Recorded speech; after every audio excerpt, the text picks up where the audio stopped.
Muito antes do surgimento de uma Inglaterra unificada, as terras que hoje conhecemos como britânicas eram habitadas por uma diversidade de povos, culturas e línguas.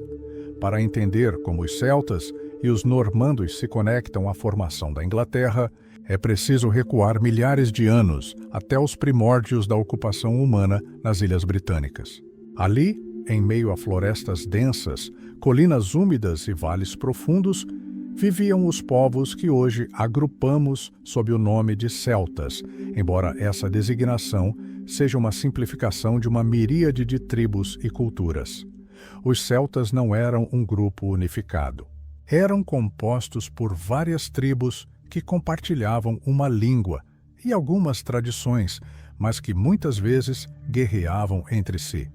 No território que hoje corresponde à Inglaterra, habitavam principalmente os bretões, que estabeleciam aldeias fortificadas, utilizavam o ferro com perícia e tinham uma sociedade profundamente ligada à natureza, à religião druídica e a rituais comunitários.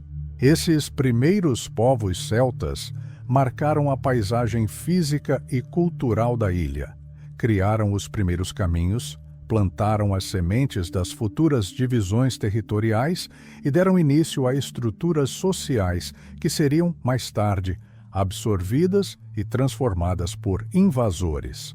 Entre seus legados mais duradouros estão os mitos e lendas que se espalharam por toda a Grã-Bretanha. As histórias do rei Arthur, por exemplo, embora altamente romanizadas e posteriormente modificadas por escritores medievais, têm raízes profundas na tradição celta. As colinas de Wiltshire, as pedras de Avebury e os círculos de Stonehenge, mesmo que anteriores ao domínio celta, foram reinterpretados e incorporados por esses povos como parte de um mundo sagrado e ancestral. A chegada dos romanos no século I mudou drasticamente a estrutura das tribos celtas na região. Com a invasão liderada pelo imperador Cláudio em 43 d.C., Roma iniciou a conquista da Britânia. A resistência foi feroz, com líderes como a rainha Boudica dos Essenos se tornando símbolo de luta contra o império. No entanto, após décadas de conflitos, os romanos consolidaram seu domínio. Fundaram cidades como Londinium, construíram estradas, muralhas e aquedutos, e implantaram uma administração altamente organizada. Apesar da dominação romana, os celtas não desapareceram. Muitos foram assimilados culturalmente, enquanto outros mantiveram suas tradições em regiões mais afastadas, como Gales, Escócia e Cornualha. O domínio romano durou cerca de 4 séculos, mas, à medida que o império se enfraquecia, suas fronteiras se tornaram cada vez mais vulneráveis. No início do século V, os romanos abandonaram a Britânia e um vácuo de poder se instalou. Foi nesse cenário de instabilidade que novas ondas de invasores começaram a chegar, principalmente os anglos, saxões e jutos. Esses povos germânicos, originários do que hoje é a Dinamarca, Alemanha e Países Baixos, não apenas invadiram, mas se estabeleceram permanentemente, fundando pequenos reinos e expulsando ou assimilando os celtas locais. A cultura germânica começou a dominar e o idioma anglo-saxão passou a se espalhar, dando origem ao que futuramente se tornaria o inglês antigo. Durante os séculos V a IX, a Inglaterra não existia como um país unificado. Em vez disso, havia diversos reinos anglo-saxões, como Wessex, Mercia, Northumbria e East Anglia. Esses reinos guerreavam entre si, enquanto enfrentavam a resistência contínua dos povos celtas, especialmente no oeste e norte da ilha. Os galeses e os pictos, por exemplo, mantinham vivas as tradições que haviam se formado antes da chegada romana e resistiam aos avanços saxões. Mas os celtas estavam sendo gradativamente empurrados para as periferias da ilha. A Inglaterra, que começava a se formar, era essencialmente anglo-saxônica, mas a influência celta ainda permeava as camadas mais profundas da cultura, especialmente nas tradições orais, nos topônimos e nas crenças populares. No entanto, nem os anglo-saxões viveram em paz por muito tempo. A partir do final do século VIII, os vikings começaram a atacar a costa inglesa. Essas incursões, inicialmente voltadas para o saque, logo se tornaram invasões com intenção de colonização. Os dinamarqueses conquistaram vastas áreas do norte e leste da Inglaterra, estabelecendo o chamado Danelaw, uma região governada segundo leis e costumes escandinavos. Essa presença viking trouxe mais uma camada de complexidade cultural à formação da Inglaterra. Palavras nórdicas foram incorporadas ao vocabulário anglo-saxão, novas técnicas de navegação e construção foram adotadas e alianças políticas instáveis passaram a reger os reinos. Foi nesse contexto de fragmentação e disputas que emergiu uma figura central para a história inglesa, Alfredo o Grande. O rei de Wessex, Alfredo conseguiu defender seu território dos vikings e iniciou um processo de unificação que viria a se consolidar nas gerações seguintes. Ele também valorizou a educação, a tradução de textos clássicos e a centralização administrativa, o que ajudou a dar os primeiros contornos de uma identidade inglesa. Ainda assim, mesmo com os esforços de Alfredo e seus sucessores, a estabilidade era frágil. Os vikings continuavam a pressionar e os conflitos internos não cessavam. No início do século XI, o rei dinamarquês Canuto, o Grande, chegou ao trono da Inglaterra após uma série de disputas e batalhas. Seu reinado representou uma nova fusão cultural, já que governava não apenas a Inglaterra, mas também a Dinamarca e a Noruega, formando um breve império do Mar do Norte. Com Canuto, as tradições escandinavas foram ainda mais integradas à sociedade inglesa, mas ao mesmo tempo ele governou com pragmatismo, respeitando as leis anglo-saxãs e tentando estabilizar o reino. Após sua morte, porém, o trono inglês voltou a ser objeto de disputa. E é justamente nesse ponto da história que os normandos entram em cena. Os normandos eram descendentes de vikings que haviam se estabelecido na região da Normandia, no norte da França. Apesar de suas origens escandinavas, já estavam profundamente assimilados à cultura francesa, falando a língua românica local, adotando o cristianismo e desenvolvendo uma administração feudal eficiente. Seu líder, Guilherme, duque da Normandia, afirmava ter direito ao trono inglês após a morte de Eduardo, o Confessor, último rei anglo-saxão sem herdeiros diretos. Mas o trono foi ocupado por Harold Godwinson, um poderoso nobre anglo-saxão que se proclamou rei com o apoio da nobreza local. Guilherme, então, organizou uma invasão que mudaria para sempre o destino da Inglaterra. Em 1066, ele atravessou o Canal da Mancha com seu exército e derrotou Harold na Batalha de Hastings. Essa vitória marcou o início do domínio normando sobre a Inglaterra, e Guilherme foi coroado como Guilherme, o Conquistador. O impacto da conquista normanda foi profundo e duradouro. Não se tratou apenas de uma mudança de rei, mas de uma transformação completa na estrutura política, social e cultural da Inglaterra. Os normandos substituíram a nobreza anglo-saxã por seus próprios seguidores, impuseram o francês normando como língua da elite e reorganizaram o território com base no sistema feudal. Castelos de pedra começaram a surgir por toda a ilha como símbolos de poder e controle. Documentos como o Domesday Book, um levantamento detalhado das posses e recursos do reino, mostram o grau de centralização e organização imposto pelos novos governantes. A conquista normanda não apenas consolidou a autoridade de Guilherme como rei, mas também lançou as bases para uma nova aristocracia, cujas raízes se espalhariam profundamente pela estrutura da sociedade inglesa. O idioma falado nas cortes, nas igrejas e nas administrações tornou-se uma versão do francês normando, enquanto o povo comum continuava a usar o anglo-saxão, ou inglês antigo.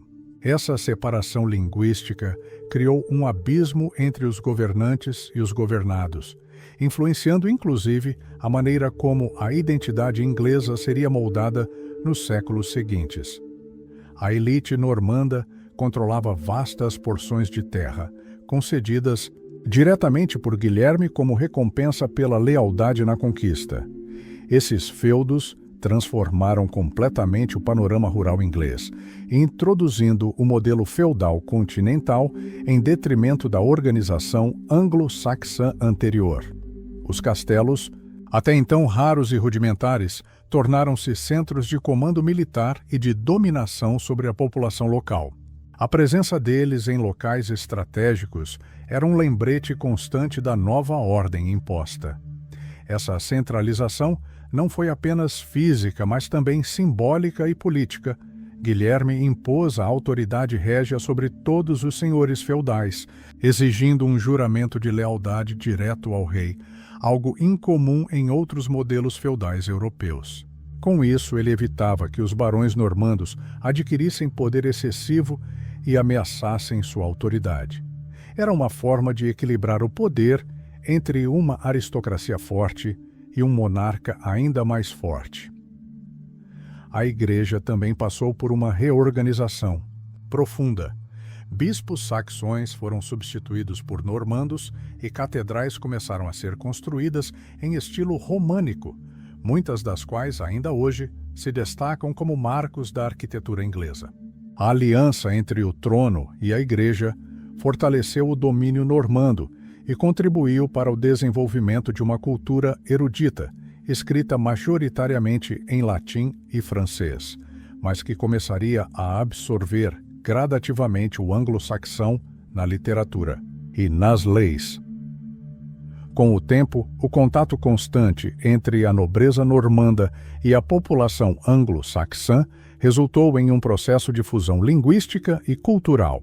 O inglês médio emergiu como uma língua híbrida, mesclando palavras de origem germânica e francesa, estrutura gramatical simplificada e vocabulário ampliado. Termos ligados à nobreza, culinária e leis vieram do francês, palavras do cotidiano e estruturas básicas do anglo-saxão. O resultado foi um idioma dinâmico que continuaria a evoluir por séculos, até se tornar o inglês moderno. Politicamente, o domínio normando criou as bases de um governo centralizado, com registros escritos, administração territorial e um sistema judicial que começava a tomar forma. A Inglaterra normanda não era apenas um feudo francês em terras britânicas, mas uma entidade nova, fundida entre heranças saxônicas, celtas e escandinavas, sobre a qual os normandos ergueram um estado com características inéditas.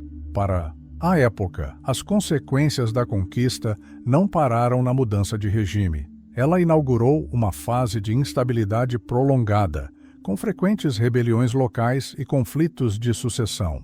Os reis normandos enfrentavam oposição tanto dos anglo-saxões remanescentes quanto dos próprios barões normandos, que por vezes tentavam impor limites ao poder régio. Ainda assim, a linha dinástica iniciada por Guilherme manteve-se forte por várias décadas, expandindo a influência inglesa não só dentro das ilhas, mas também no continente. A relação com a França tornou-se um eixo central da política inglesa. Como os reis da Inglaterra também eram duques da Normandia, suas terras e interesses estavam profundamente entrelaçados com os da França. Isso gerou uma tensão contínua entre lealdade feudal ao rei francês e o desejo de autonomia inglesa. Com o passar do tempo, essa relação ambígua se transformaria em hostilidade aberta, culminando em guerras e rivalidades que definiriam os rumos da Europa Ocidental.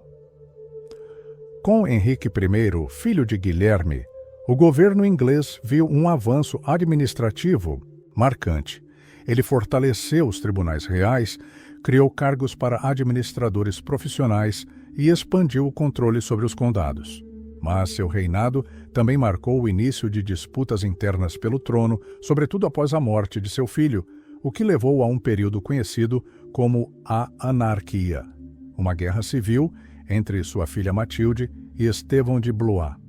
Esse conflito quase levou o reino à ruína, demonstrando a fragilidade das estruturas políticas recém-formadas. A resolução veio com a ascensão de Henrique II, neto de Matilde, que deu início à dinastia Plantageneta.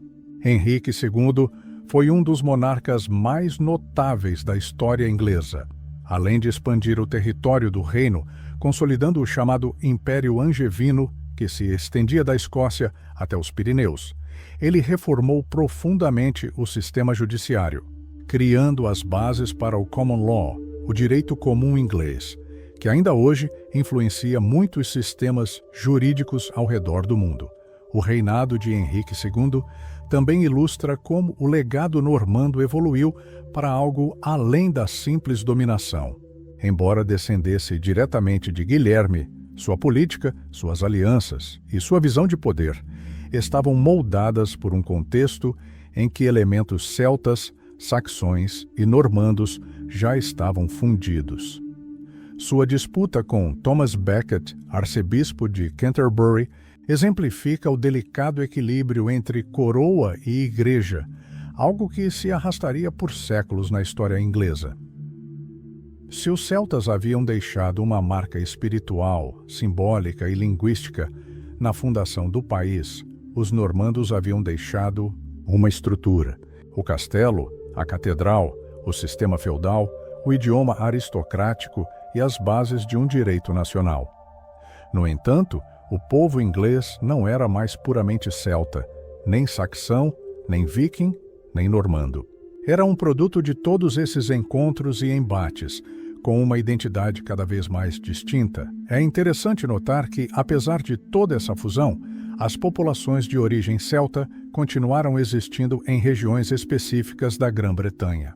Gales, Escócia e Irlanda resistiram por muito tempo à dominação inglesa direta. Os galeses, por exemplo, mantinham viva a língua e a cultura celta, embora cada vez mais pressionados militarmente. A Escócia, então uma entidade política independente, enfrentava constantes conflitos com a Inglaterra e desenvolvia uma identidade própria, muitas vezes em oposição aos normandos. Já a Irlanda, cristianizada desde séculos antes, era vista pelos normandos como uma terra a ser conquistada, o que aconteceria posteriormente, com efeitos duradouros e devastadores. A conquista da Irlanda pelos normandos ingleses começou ainda no século XII e revelou um padrão que se repetiria na história britânica: a tentativa de impor um modelo normando em terras com tradições próprias e a resistência cultural persistente por parte das populações locais. Esse processo de colonização não foi apenas militar, mas também simbólico.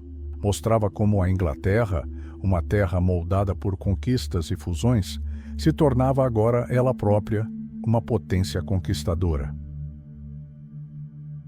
O papel da mulher também sofreu alterações com a presença normanda. Enquanto as tradições celtas, em alguns contextos, permitiam um grau maior de protagonismo feminino, como no caso da rainha Boudica, a estrutura normanda era profundamente patriarcal e hierárquica. O casamento tornou-se ainda mais um instrumento de controle político, com herdeiras sendo casadas por interesse e viúvas administrando vastos feudos em nome dos filhos menores. A mulher normanda nobre tinha responsabilidades administrativas, mas vivia sob rígido controle masculino. Ao longo dos séculos XII e XIII, a Inglaterra continuou a se transformar. A língua inglesa, antes marginalizada pelas elites, começou a ressurgir. A literatura em inglês médio floresceu, com obras como a de Geoffrey Chaucer, pavimentando o caminho para o renascimento da identidade linguística inglesa. Os normandos, inicialmente estrangeiros, tornaram-se ingleses. Seus castelos envelheceram, suas línguas se misturaram, suas instituições foram nacionalizadas. A Inglaterra era agora uma síntese de tudo o que a havia moldado, dos celtas, que primeiro habitaram a terra, aos normandos, que a reorganizaram por completo. A história da Inglaterra é, portanto, uma sequência de sobreposições. Os celtas lançaram as bases espirituais, mitológicas e tribais. Os romanos impuseram a organização e a urbanização. Os saxões criaram os primeiros reinos e identidades regionais. Os vikings desafiaram e reconfiguraram essas estruturas. E os normandos consolidaram o Estado, a aristocracia e o sistema jurídico. Cada camada não substituiu completamente a anterior, mas a reinterpretou. À medida que a Inglaterra entrava no século XIII, o legado da conquista normanda e a fusão cultural que ela provocou já estavam profundamente enraizados. As marcas deixadas por cada povo anterior, dos celtas aos normandos, formavam uma tapeçaria complexa de influências que permeavam todos os aspectos da vida no reino. Ainda assim, esse equilíbrio precário entre heranças múltiplas seria posto à prova por novas tensões sociais, conflitos com as nações vizinhas e a evolução de uma identidade nacional que começava a se afirmar mais nitidamente. O século XVIII foi especialmente significativo por causa de eventos que moldariam para sempre a política inglesa, principalmente a assinatura da Magna Carta, em 1215. Esse documento não surgiu do nada. Ele foi fruto de décadas de tensão entre a monarquia centralizadora inaugurada pelos normandos e a aristocracia anglo-normanda que exigia limites ao poder do rei. João Sem Terra, filho de Henrique II, tornou-se rei após a morte do irmão Ricardo Coração de Leão e, rapidamente, se tornou impopular devido a derrotas militares, impostos abusivos e tentativas de governar com mão de ferro. A assinatura da Magna Carta, sob pressão dos barões rebelados, representou o início de um conceito novo, o de que o rei não estava acima da lei. A carta estabelecia direitos básicos para os nobres, limites ao poder real e proteções legais que, embora limitadas a uma elite, lançaram as bases para futuras reivindicações de liberdades civis. Esse momento é crucial na formação da Inglaterra porque marca o início de uma consciência coletiva de que a autoridade real deveria ser equilibrada por instituições e regras.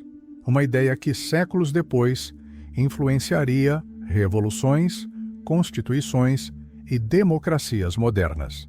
Enquanto isso, o tecido da sociedade inglesa continuava a se transformar.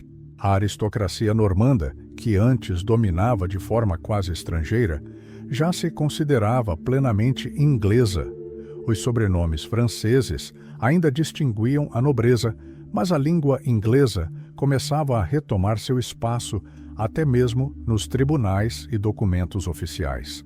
A mistura entre o francês normando e o inglês antigo criou um idioma mais flexível, com uma vasta gama de expressões e um vocabulário que refletia essa rica herança multicultural. O inglês médio, que se desenvolvia nesse período, dava voz a uma sociedade que já não era apenas saxônica, nem apenas normanda. Era inglesa. As tradições celtas continuavam vivas nos rincões mais afastados da ilha. Gales, ainda relativamente autônomo, mantinha uma estrutura social distinta, baseada em clãs e linhagens, com uma língua celta vibrante e tradições próprias. Mas a pressão inglesa sobre os galeses aumentava. Eduardo Pumby, conhecido como Martelo dos escoceses, lançou campanhas militares para subjugar Gales e consolidar o domínio inglês sobre a região. A construção de castelos monumentais, como os de Caernarfon e Conwy, não apenas tinha função militar, mas também simbólica. Representava a imposição da ordem normando-inglesa sobre uma cultura que resistia há séculos. Essa expansão territorial da Inglaterra normanda também se voltou para a Escócia.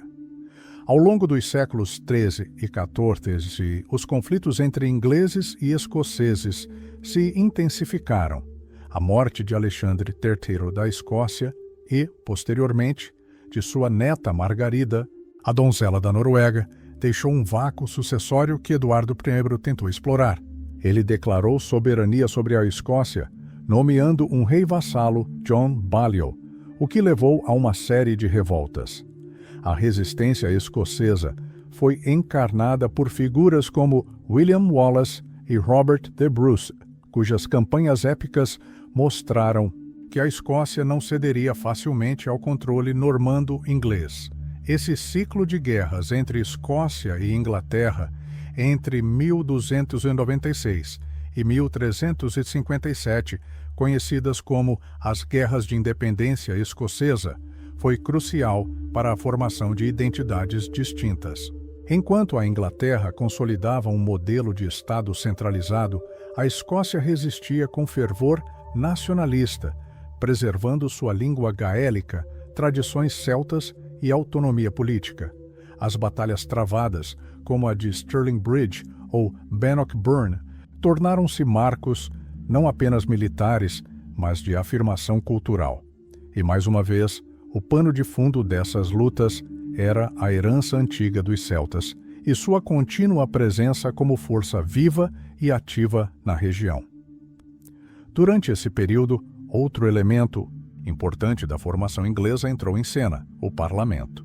O desenvolvimento do parlamento inglês começou como uma extensão das exigências dos barões, mas foi ganhando forma como uma instituição capaz de representar, ainda que de forma muito limitada, os interesses de diferentes camadas da sociedade. Inicialmente consistia em reuniões de nobres e clérigos, mas gradualmente passou a incluir representantes dos condados e burgos. Esse processo, iniciado com os reis plantagenetas, especialmente Eduardo I, não teria sido possível sem as transformações sociais herdadas desde a fusão entre normandos, saxões e celtas. O parlamento inglês não era apenas uma inovação política, mas o reflexo de uma sociedade em movimento. Cidades cresciam, mercados floresciam, universidades eram fundadas, e uma nova classe social, a burguesia, começava a adquirir relevância. Londres, que já havia se tornado um centro urbano desde os tempos romanos, ganhava ainda mais importância como núcleo comercial e político. O comércio internacional aumentava, ligando a Inglaterra ao continente europeu, principalmente a Flandres e ao norte da França, consolidando uma economia mais complexa e interligada. No entanto, com todo esse crescimento vieram também crises devastadoras. A maior de todas foi a Peste Negra, que atingiu a Inglaterra em 1348. A doença dizimou cerca de 1/3 da população, alterando profundamente a dinâmica social. Com menos trabalhadores disponíveis, os servos passaram a exigir melhores condições e muitos abandonaram as propriedades feudais em busca de salários nas cidades.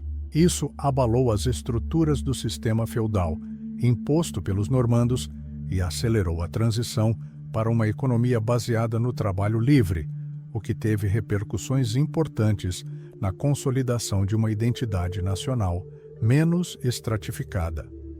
Peste Negra também contribuiu para uma mudança cultural. A morte em larga escala levou a uma obsessão coletiva com a finitude, o pecado e a salvação.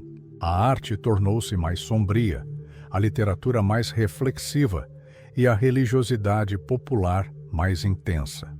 Nesse ambiente, os contos e lendas antigas, muitas de origem celta, ganharam nova vida.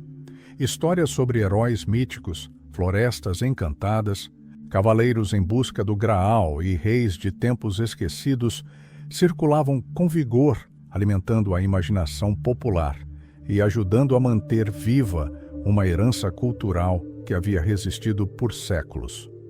Final do século XIV viu emergir outro marco literário decisivo para a consolidação da língua inglesa como elemento central da identidade do reino. Geoffrey Chaucer e seus Contos da Cantuária.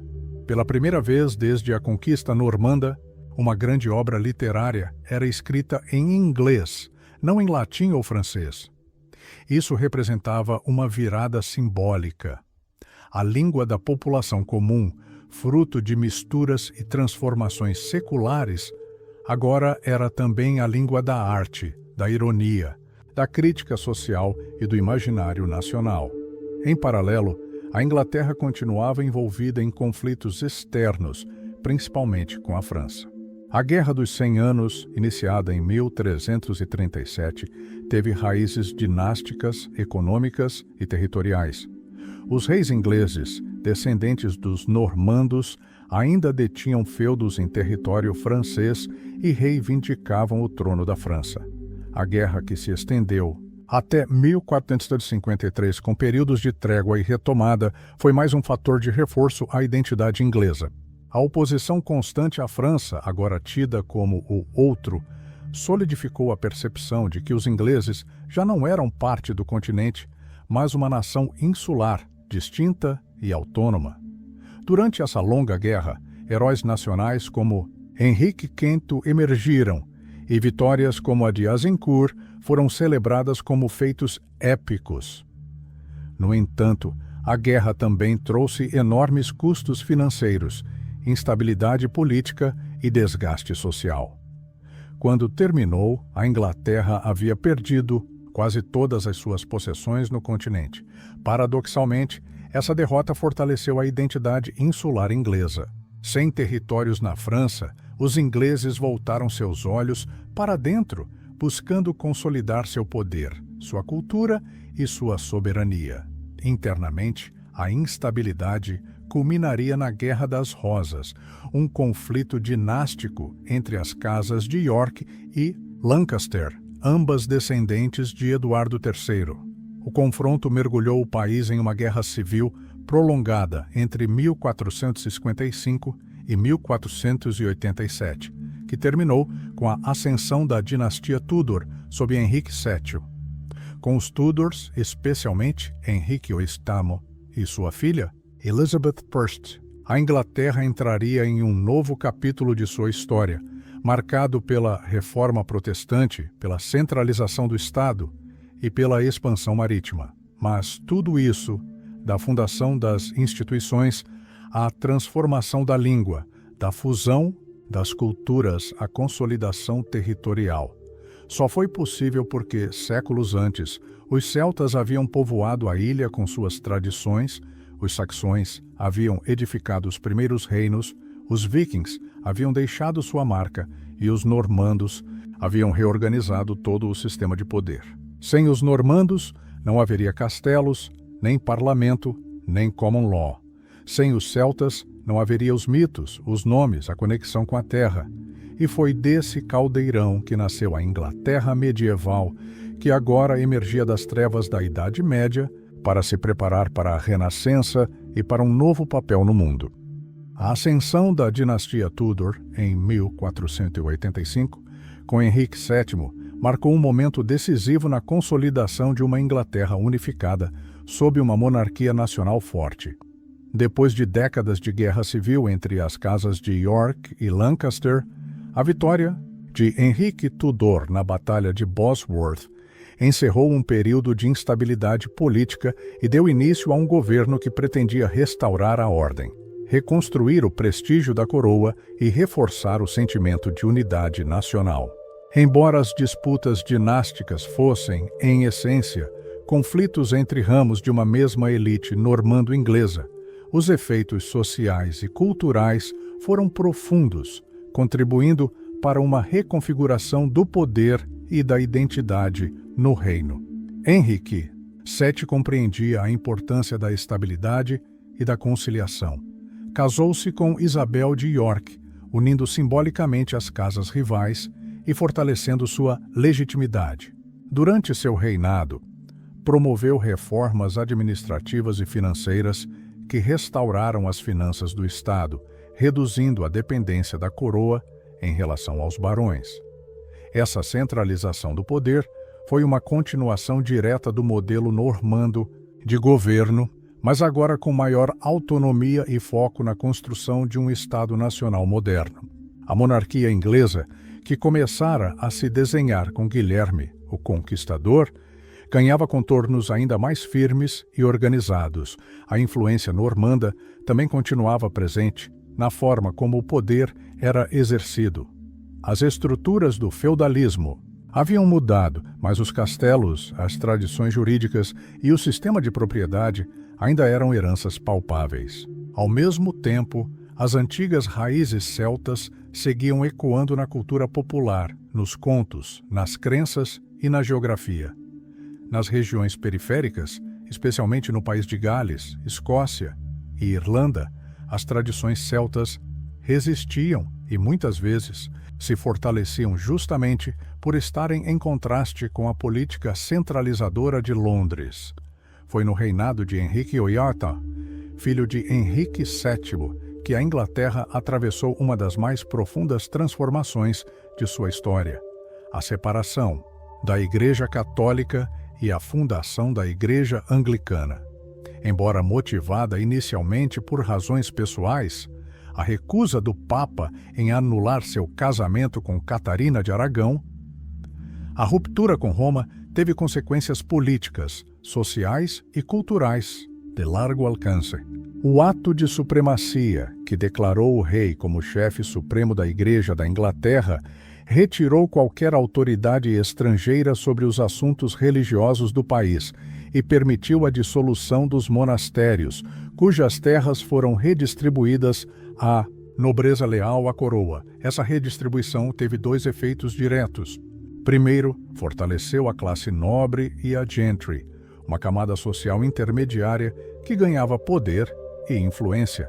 Segundo, reduziu a presença da Igreja Católica como uma força política significativa dentro da Inglaterra.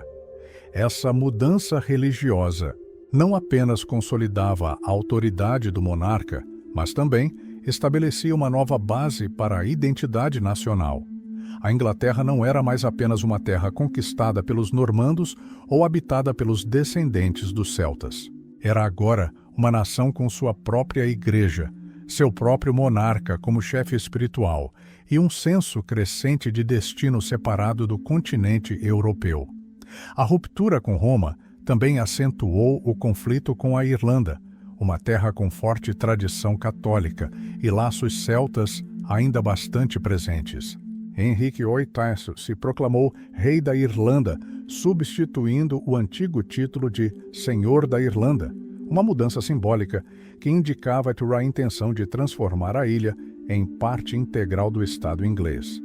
Essa anexação provocou resistências profundas, não apenas religiosas, mas também culturais e políticas. As elites anglo-normandas da Irlanda, que haviam ali se instalado séculos antes, começaram a se dividir entre lealdades ao rei inglês e as tradições locais, enquanto os clãs gaélicos resistiam com crescente hostilidade às tentativas de controle total. O reinado de Elizabeth I, filha de Henrique VIII, com Ana Bolena, levou a um novo patamar o projeto de construção de uma identidade inglesa autônoma e orgulhosa. Elizabeth enfrentou uma série de desafios internos e externos: a ameaça da Armada Espanhola, conspirações católicas, tensões religiosas internas e guerras com a Escócia e a Irlanda. No entanto, sua habilidade diplomática, seu carisma e sua visão de um Estado coeso permitiram que a Inglaterra emergisse mais forte e mais unificada. Sob seu comando, o idioma inglês foi celebrado como símbolo de identidade, e autores como William Shakespeare contribuíram decisivamente para a consolidação de uma literatura que expressava a complexidade, a história e a imaginação de um povo que agora se via como herdeiro de múltiplas tradições. Foi nesse ambiente que as raízes celtas voltaram a ser revisitadas, não como símbolo de oposição, mas como parte de uma herança que conferia originalidade e profundidade à cultura inglesa. Poetas e dramaturgos exploraram temas arturianos, mitos antigos e paisagens carregadas de simbolismo ancestral. O rei. Arthur, por exemplo, reapareceu como figura nobre e idealizada, um reflexo das virtudes da própria monarquia elisabetana. A Inglaterra renascentista, então, embora firmemente protestante, anglófona e centralizada, ainda recorria às lendas celtas para construir sua narrativa de grandeza. Com o fim da dinastia Tudor e o início da dinastia Stuart, a questão da união entre Inglaterra e Escócia passou ao centro do debate. Quando Jaime VI da Escócia tornou-se Jaime I da Inglaterra em 1603, as duas coroas foram unificadas, embora permanecessem juridicamente separadas. Essa união pessoal não apagou as diferenças culturais, religiosas e linguísticas entre os dois reinos, mas representou mais um passo no longo processo de construção do que viria a ser o Reino Unido. Durante os séculos XVII e XVIII, as tentativas de impor o controle inglês sobre a Escócia e a Irlanda continuaram a gerar conflitos. A resistência escocesa à dominação inglesa encontrou força nos jacobitas, partidários da restauração da dinastia católica dos Stuart. As revoltas jacobitas, particularmente a de 1745, liderada por Charles Edward Stuart, foram impulsionadas por sentimentos nacionalistas e pela defesa das tradições celtas das terras altas da Escócia. A derrota em Culloden marcou o fim dessas tentativas, mas também o início de um processo violento de repressão cultural, com leis que proibiam o uso do gaélico, do kilt e das gaitas de fole. Tentativas de suprimir uma identidade ancestral ainda viva. A repressão cultural nas Highlands não conseguiu apagar completamente as tradições celtas. Pelo contrário, ajudou a transformar essas tradições em símbolos de resistência e orgulho. No século XIX, com o romantismo, houve um renascimento das culturas celtas em toda a Grã-Bretanha. Poetas, músicos, historiadores buscaram recuperar a mitologia, a música e a língua que haviam sido marginalizadas, dando novo prestígio a elas. Ao mesmo tempo, essa redescoberta das raízes celtas era usada tanto como afirmação de identidade regional, quanto como ferramenta para reforçar a ideia de uma Grã-Bretanha rica em diversidade cultural. Enquanto isso, a Irlanda continuava a ser um ponto de tensão permanente. A colonização protestante no norte do país, iniciada no século XVII, gerou divisões profundas entre católicos e protestantes, celtas e anglo-escoceses. O domínio inglês era visto como uma força opressora, e as revoltas irlandesas, frequentes e brutais, eram reprimidas com mão pesada. O legado celta-irlandês resistia, não apenas na língua e na religião, mas na música, na poesia e na tradição oral.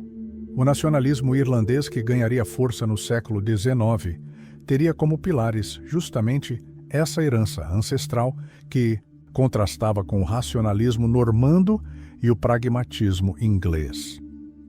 A herança dos normandos, por sua vez, tornava-se cada vez mais institucional. Os sistemas legais, a arquitetura, a estrutura da monarquia, tudo isso tinha suas raízes nas mudanças impostas após 1066. A colonização da América, por exemplo, foi feita sob o modelo administrativo e jurídico herdado dos normandos. As colônias britânicas na América do Norte, na África e na Ásia eram administradas por leis, costumes e estruturas construídas na Idade Média normanda, refinadas ao longo dos séculos. Assim, enquanto as tradições celtas continuavam a fornecer os elementos simbólicos e culturais da identidade britânica, os normandos haviam legado os alicerces do poder e da expansão. No século XVIII, a unificação formal dos reinos da Inglaterra e Escócia no Ato de União de 1707 criou o Reino da Grã-Bretanha. A Irlanda seria formalmente incorporada quase um século depois, em 1801. O novo Império Britânico, que agora emergia como uma das potências globais mais influentes da história, levava consigo tanto as marcas da conquista normanda quanto os ecos da resistência celta. A bandeira do Reino Unido, que unia a Cruz de São Jorge, Inglaterra, de Santo André, Escócia, e de São Patrício, Irlanda, era símbolo dessa fusão tensa, mas inseparável. A Inglaterra moderna, portanto, não pode ser compreendida sem reconhecer o papel essencial dos celtas e dos normandos. Os celtas plantaram os primeiros mitos, as primeiras línguas, os nomes dos rios, das colinas, dos vales. Suas lendas sobreviveram ao tempo, à invasão romana, à dominação saxã, à brutalidade normanda e à centralização dos Tudor. Os normandos, por sua vez, redefiniram o poder, construíram castelos, moldaram a lei, introduziram o francês e criaram a base de um Estado duradouro. Essa coexistência, por vezes violenta, por vezes sincrética, de dois legados tão diferentes, é o que fez da Inglaterra um dos reinos mais complexos, resilientes e influentes da história europeia. A história não apagou essas origens, ao contrário, tornou-as parte de uma narrativa maior em que a força e a identidade de um povo emergem, justamente da sua capacidade de absorver, transformar e recriar a partir do encontro de mundos distintos. A consolidação do Reino Unido como potência mundial durante o século XVIII e principalmente ao longo do século XIX marca o ponto em que a Inglaterra não apenas absorve seus legados internos, celtas, saxões, normandos, mas passa a exportar sua própria estrutura de poder, cultura, língua e instituições para o resto do mundo. A Revolução Industrial, iniciada em solo inglês, transformou não apenas a economia, mas a própria ideia de modernidade.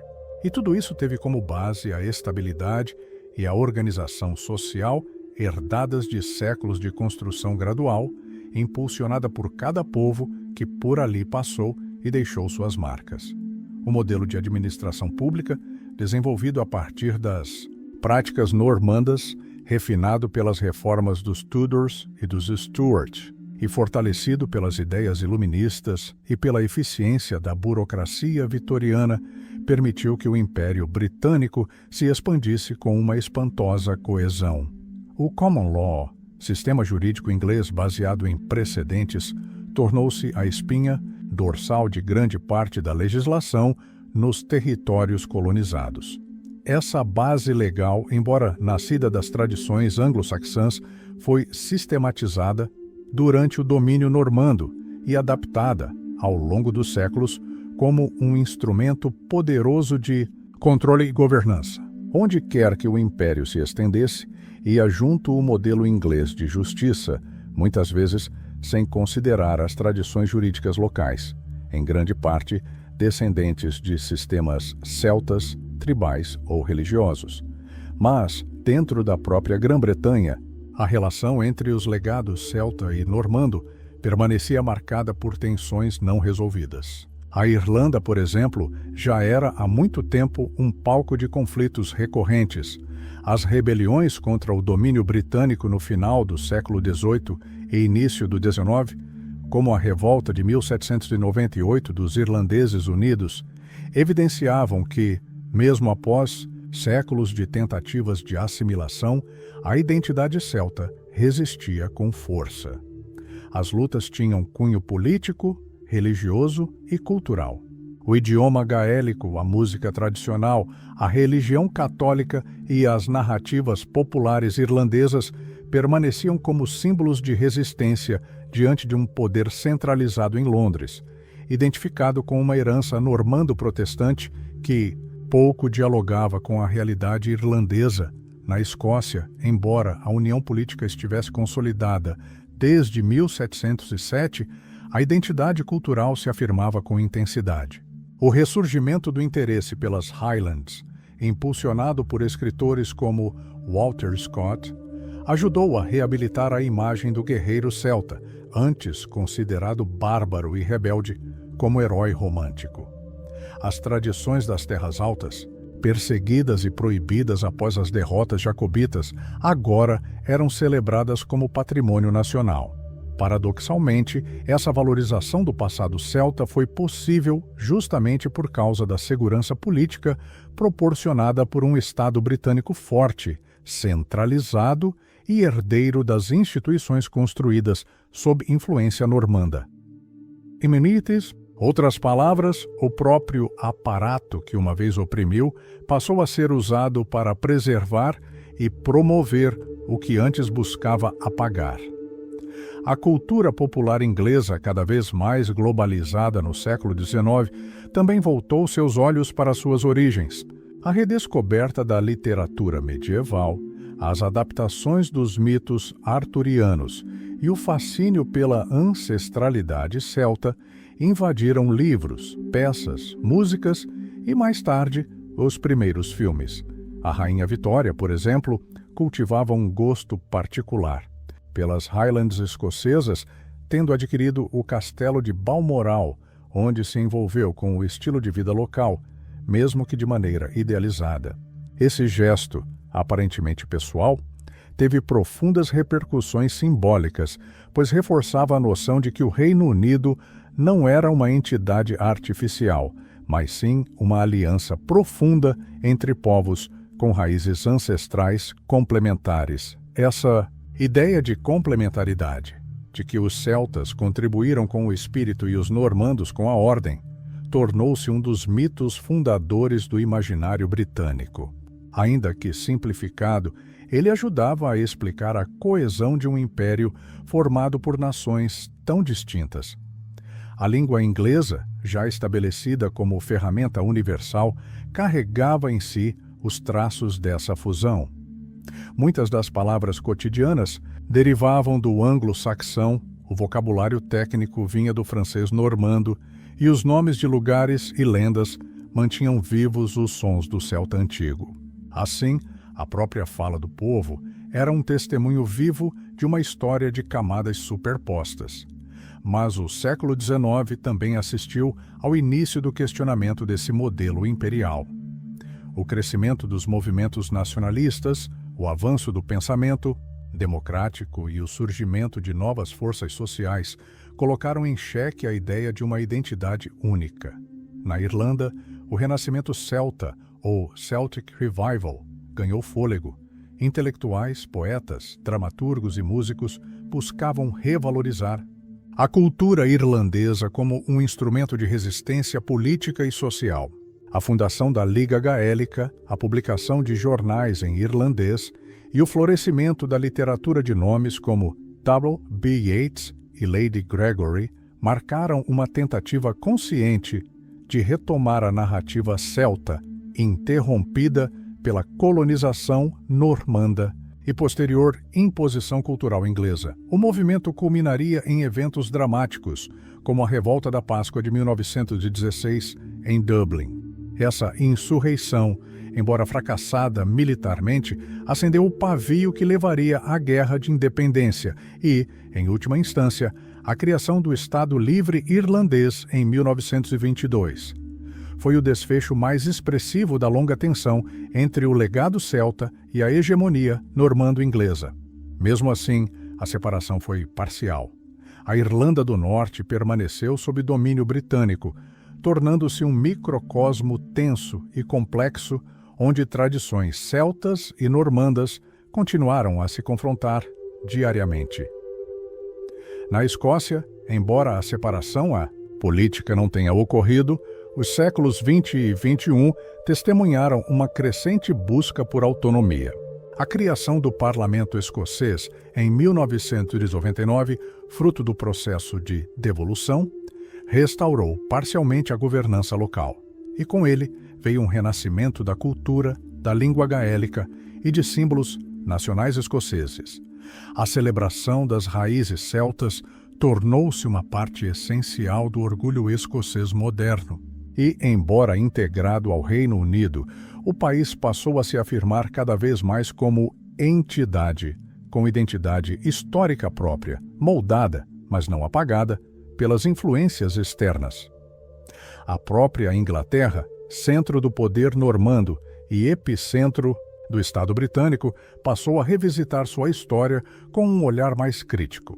As origens celtas de muitas de suas tradições populares, a influência escandinava em seu idioma e a estrutura normanda de seu Estado tornaram-se temas de estudo, de orgulho e também de debate.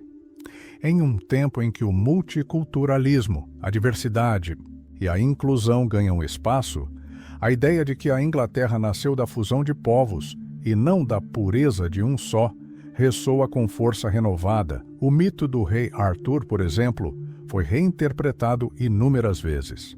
Ora como um símbolo de unidade entre os britânicos celtas contra os saxões invasores, ora como modelo de rei justo em meio à corrupção normanda, ora ainda como ideal de integração entre as diversas tradições que formaram o reino. Cada versão dizia tanto sobre o passado quanto sobre o presente. E ao lado de Arthur, figuras como Merlin, as fadas das florestas, os bardos e os guerreiros das sagas celtas voltavam a povoar o imaginário nacional, reforçando uma conexão afetiva com tempos anteriores à invasão romana ou à conquista normanda. Já os normandos, embora vistos por séculos como fundadores do poder central e da nobreza, também passaram a ser analisados sob novos prismas. Historiadores e estudiosos exploraram as tensões sociais provocadas pela sua dominação, as resistências locais, os massacres, a exclusão da população saxônica do poder durante décadas. A sua contribuição permanece inegável, mas a imagem idealizada de organizadores benevolentes cedeu lugar a uma compreensão mais matizada, como conquistadores pragmáticos, sim, mas também como agentes de desigualdade e centralização autoritária. Ainda assim, é preciso reconhecer que os normandos não apenas impuseram um novo regime, mas criaram condições para que a Inglaterra se tornasse um dos primeiros estados nacionais da Europa.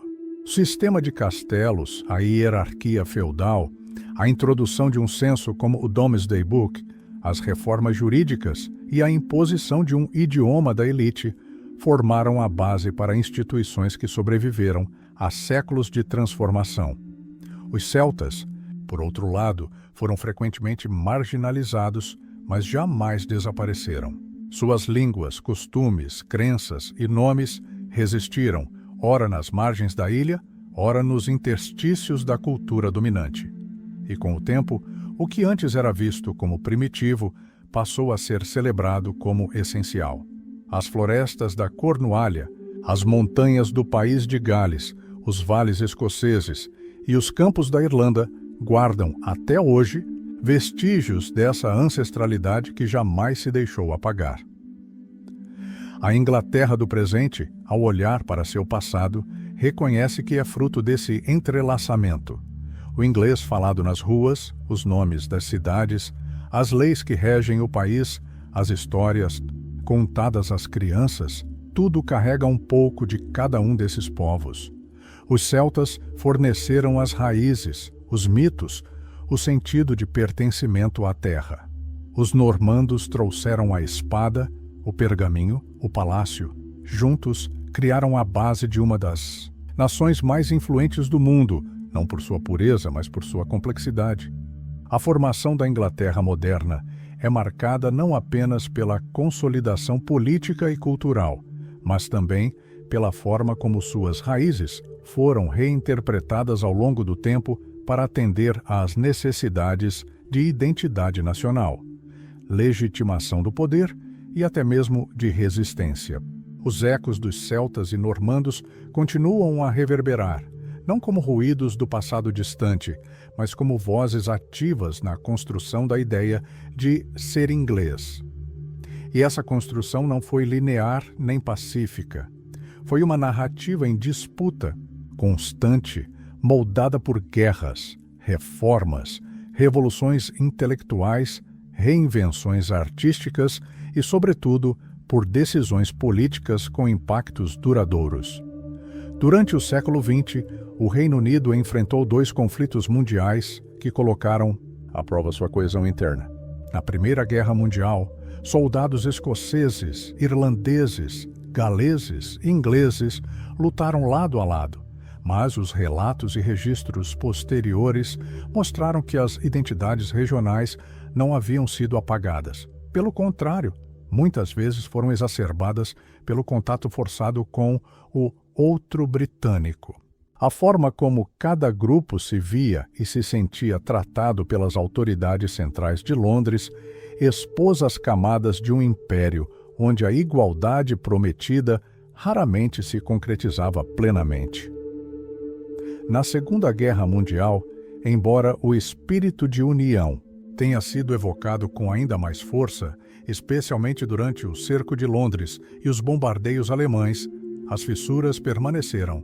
A Irlanda já havia conquistado parte de sua independência e o nacionalismo escocês e galês ganhava novos contornos. Mas, ao mesmo tempo, o sentimento de um destino comum, forjado em parte pela herança institucional normanda de centralização e burocracia eficaz, permitiu à Inglaterra se organizar com rapidez diante do conflito global.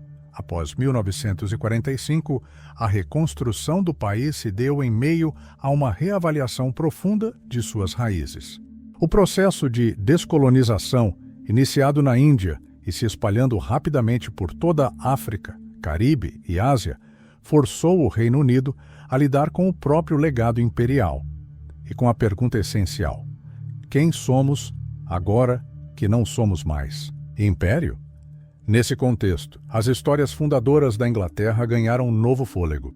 A redescoberta da herança celta passou a ser valorizada como o símbolo de um passado mais orgânico e comunitário, menos vinculado à dominação colonial. Os povos celtas, uma vez considerados periféricos, passaram a ser reinterpretados como representantes de uma Inglaterra alternativa, mais próxima da terra, da tradição oral, do equilíbrio entre homem e natureza. Ao mesmo tempo, os normandos, por séculos símbolo da aristocracia e da imposição do poder, começaram a ser revistos com maior nuance. A historiografia passou a questionar o que havia sido silenciado pela versão oficial da história. O impacto da conquista normanda na exclusão das classes camponesas, a destruição de mosteiros e igrejas saxônicas, o desaparecimento de nomes e títulos locais, tudo isso foi trazido à tona por arqueólogos, linguistas, antropólogos e historiadores sociais. A Inglaterra começou a enxergar seus conquistadores não apenas como fundadores, mas também como agentes de uma transformação brutal que teve custos humanos e culturais profundos. Mas é na cultura popular que essa reinterpretação ganha força. A literatura, o cinema, as séries de televisão e até os videogames passaram a explorar esses períodos de maneira mais crítica, complexa e empática. Séries como The Last Kingdom e Vikings, ainda que com licença poética, reacenderam o interesse pelos povos que moldaram a ilha antes da conquista normanda. Os reis celtas, os druidas, os guerreiros das Highlands passaram a ser retratados com heroísmo e humanidade. A figura do normando, por sua vez, muitas vezes aparece como o outro, o usurpador, o representante de uma ordem estrangeira imposta à força. Esse movimento não é apenas artístico. Ele reflete uma busca profunda por pertencimento em uma sociedade cada vez mais plural e questionadora. O Reino Unido contemporâneo é formado por imigrantes de todo o mundo, por minorias étnicas e religiosas, por regiões com projetos políticos próprios. Reafirmar as raízes celtas e revisar criticamente o legado normando se torna, para muitos, uma forma de abrir espaço para novas identidades dentro de um mesmo território. Afinal, se a Inglaterra foi forjada pela sobreposição de culturas, línguas e crenças, ela também pode se reinventar continuamente, acolhendo novas camadas em sua narrativa. A política recente reforça esse processo. O referendo escocês de 2014, que quase levou à independência da Escócia, mostrou que a história ainda pesa sobre o presente. Muitos escoceses veem na continuidade do Reino Unido uma herança de dominação associada à centralização imposta desde a conquista normanda. O Brexit, por sua vez, reacendeu debates sobre a soberania inglesa, mas também sobre sua própria identidade interna. Enquanto muitos ingleses apoiaram a saída da União Europeia como forma de recuperar o controle, escoceses e irlandeses viram na decisão um retrocesso que ignorava suas especificidades culturais, econômicas e históricas. A educação passou a incorporar esses debates. Escolas introduziram conteúdos sobre a resistência celta à romanização e à invasão normanda, sobre os direitos linguísticos dos falantes de galês e gaélico e sobre o papel das mulheres nas sociedades pré-normandas, que em muitos casos gozavam de mais liberdade do que no período feudal subsequente. Museus foram reformulados para incluir a perspectiva dos vencidos, não apenas dos vitoriosos. Festivais culturais celtas ganharam espaço e visibilidade, e o ensino das línguas minoritárias passou a receber incentivos públicos. É curioso observar como a própria paisagem da Inglaterra revela essa memória viva. As ruínas de castelos. Normandos convivem com círculos de pedras celtas. Os nomes de vilarejos carregam sufixos saxões, prefixos nórdicos e raízes latinas. Igrejas medievais erigidas por normandos se erguem ao lado de montanhas que por milênios foram sagradas para os povos celtas. O campo inglês, tão frequentemente romantizado na literatura, é um palimpsesto. Sob a superfície, há camadas e camadas de história esperando para ser lidas. E nesse processo de leitura e releitura, a Inglaterra se redescobre. A mídia digital ampliou ainda mais essa redescoberta. Canais de história no YouTube, podcasts especializados, páginas dedicadas à genealogia e reconstituição histórica tornaram acessível a pesquisa sobre essas origens. Milhões de pessoas passaram a buscar suas linhagens e muitos ingleses descobriram com surpresa que têm sangue celta, normando, escandinavo ou saxão em proporções inesperadas. Esse contato íntimo com o passado transformou a história em um espelho. E o reflexo que ele mostra é sempre múltiplo. Nunca uma imagem única, mas uma constelação de rostos, de vozes e de heranças. Mesmo os símbolos nacionais foram revisitados. A Cruz de São Jorge, tradicionalmente associada à Inglaterra, convive agora com o crescente uso de símbolos regionais e antigos, como a bandeira de São David, no país de Gales, ou o Leão Vermelho da Escócia. Em festivais, desfiles, datas comemorativas e até competições esportivas, a diversidade de emblemas reflete uma identidade nacional que é menos centralizada, mas consciente de sua composição múltipla. A própria monarquia, que outrora representava uma continuidade normanda, precisou se adaptar. As coroações e cerimônias reais passaram a incluir elementos simbólicos de todas as nações do Reino Unido, numa tentativa de representar, não apenas o poder, mas a união entre legados distintos.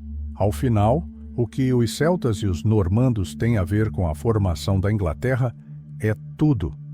Porque não há Inglaterra sem a resistência de um e a organização do outro, sem os mitos do primeiro e os castelos do segundo, sem o senso de pertencimento tribal e o sistema de governança centralizada. Eles são os dois braços que sustentam a história inglesa, ora em confronto, ora em fusão, mas sempre presentes. São a prova de que a identidade de uma nação não nasce de uma essência pura, mas da convivência complexa entre diferentes forças. E é justamente essa complexidade que permite que a Inglaterra siga em frente, reinventando-se sem perder a memória de quem foi.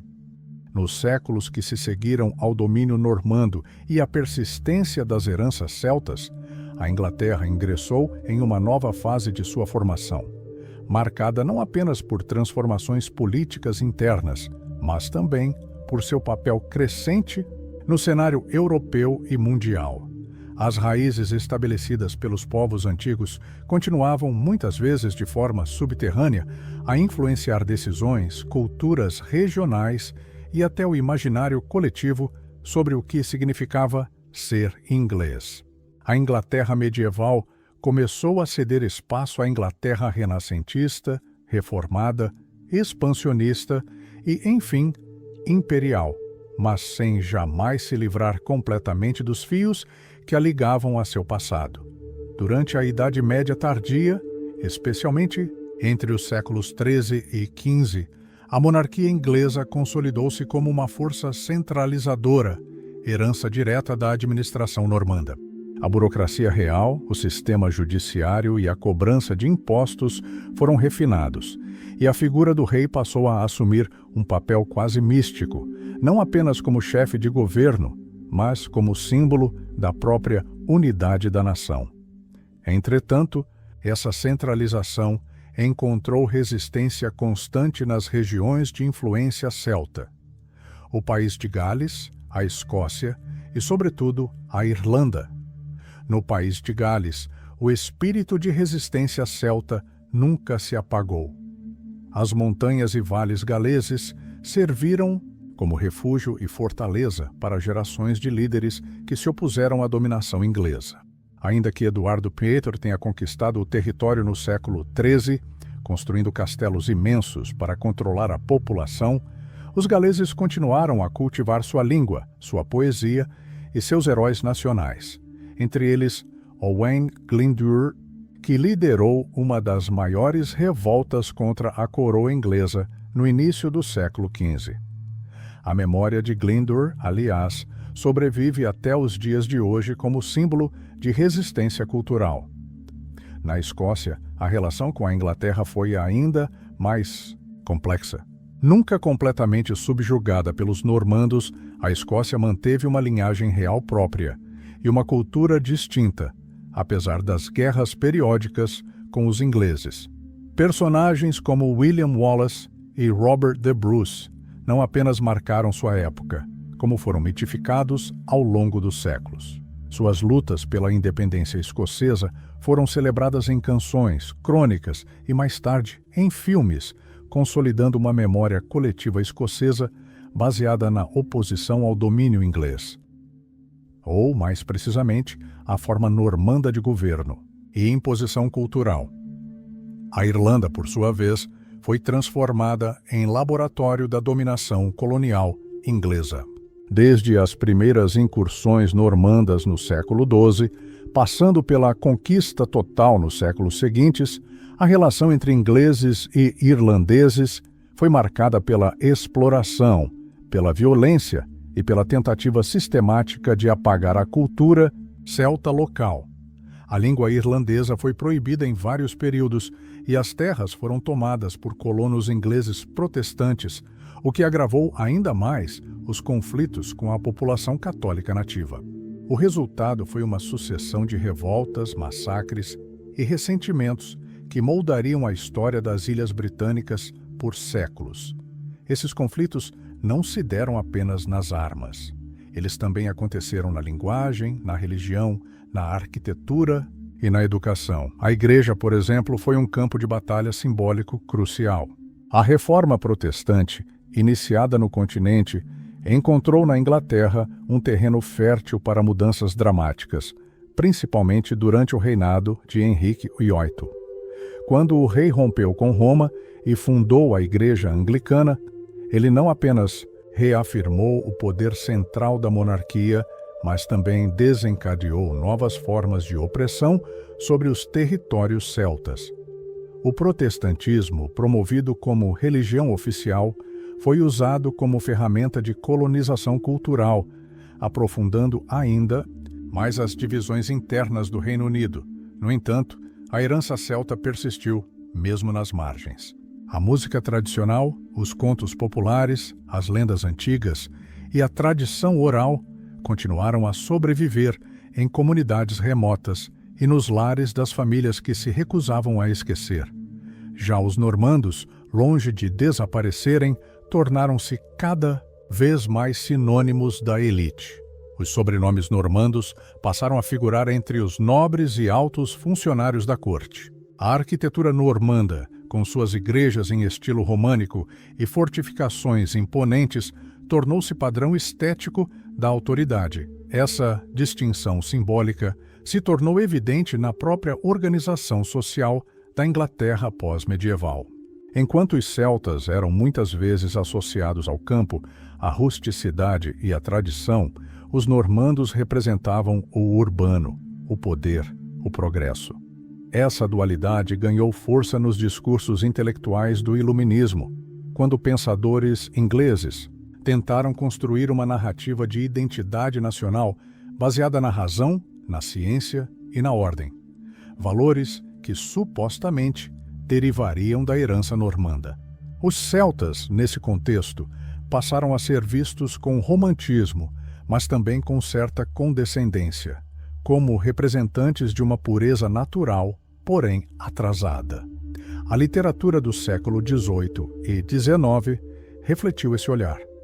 Poetas como William Blake e William Wordsworth buscaram inspiração nas paisagens e mitos celtas, retratando o campo como um espaço de autenticidade frente à crescente industrialização urbana.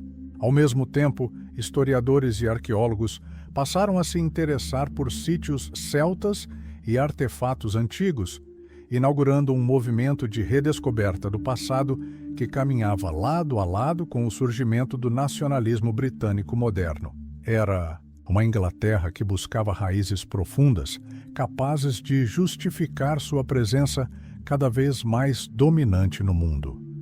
Com a Revolução Industrial, a Inglaterra se transformou radicalmente. Cidades cresceram em ritmo acelerado, o proletariado urbano emergiu e o Império Britânico se expandiu por todos os continentes.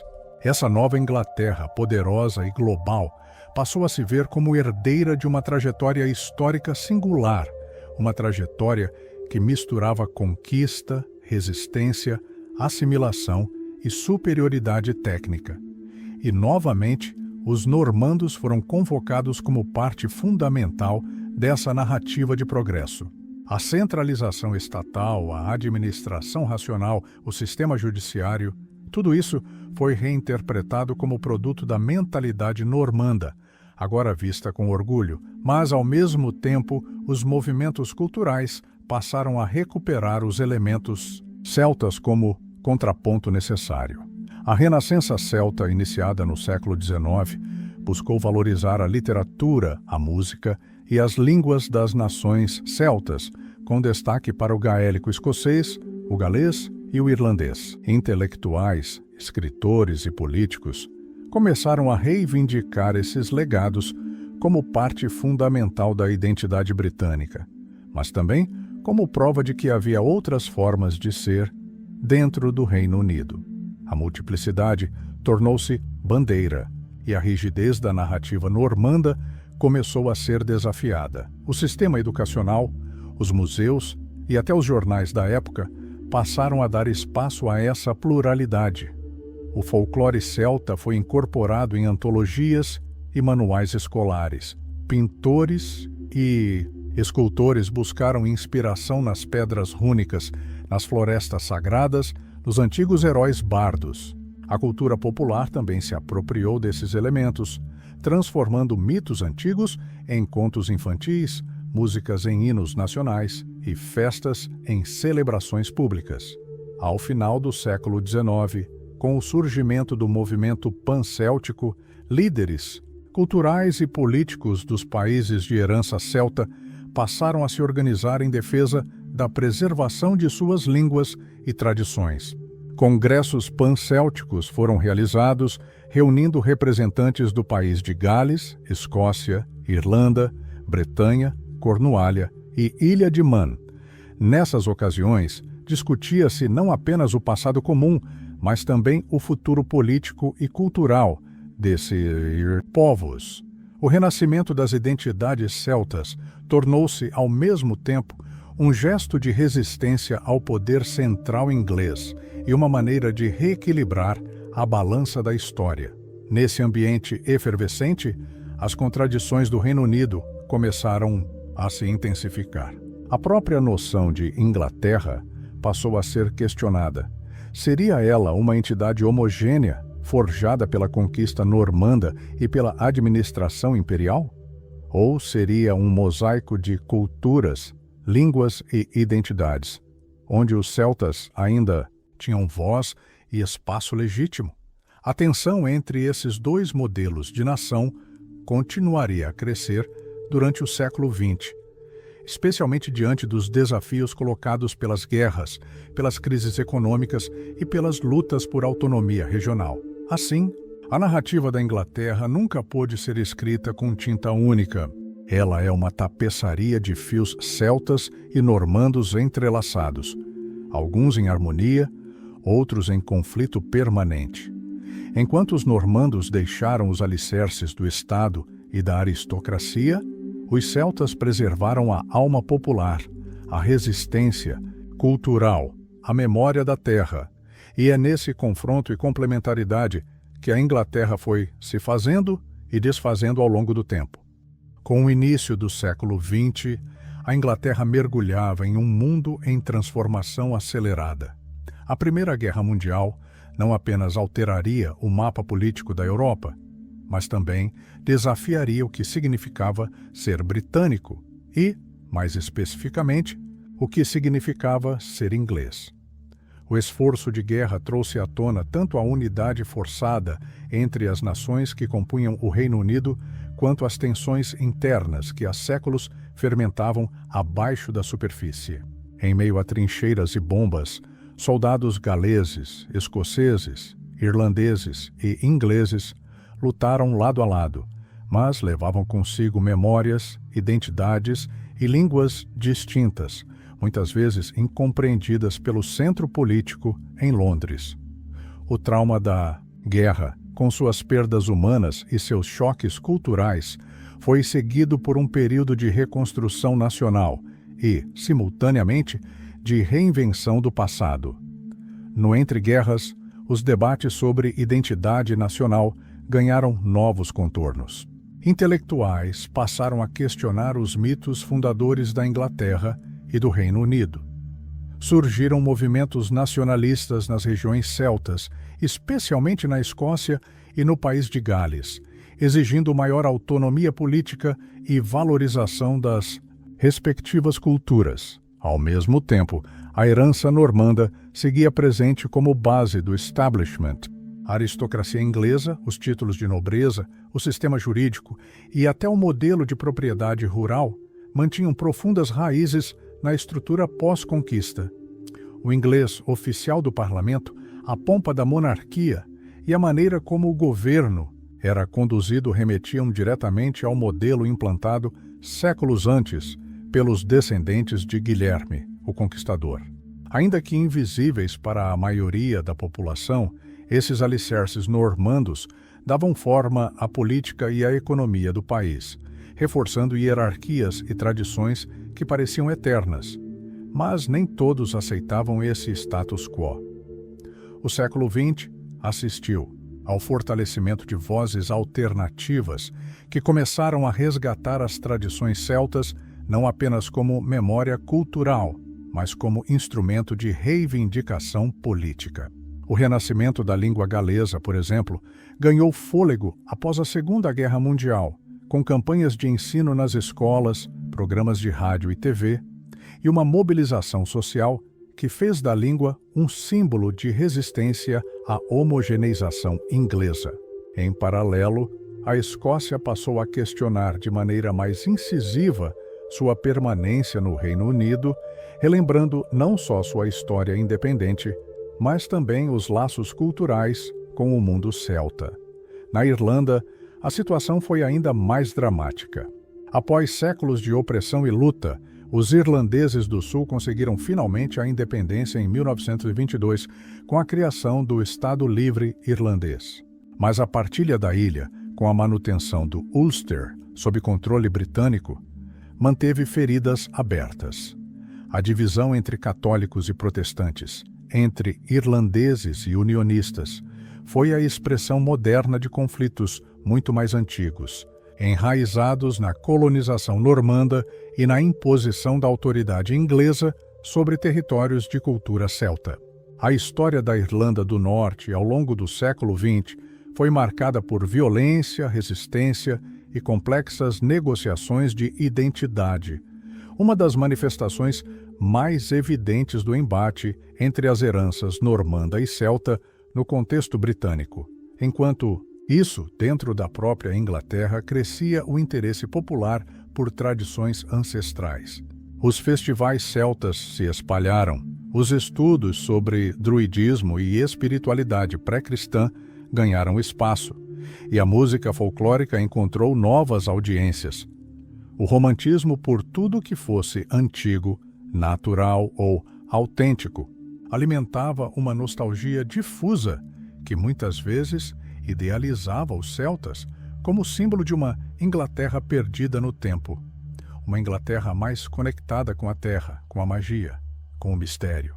Esse celtismo popular, embora diluído e muitas vezes distorcido, ajudou a aproximar o público urbano e moderno de uma história esquecida ou marginalizada. Nos anos 1960 e 70, com o avanço dos movimentos sociais, vieram as demandas por descentralização do poder. A centralização política em Westminster passou a ser questionada e surgiram propostas concretas de devolução de poderes às nações celtas.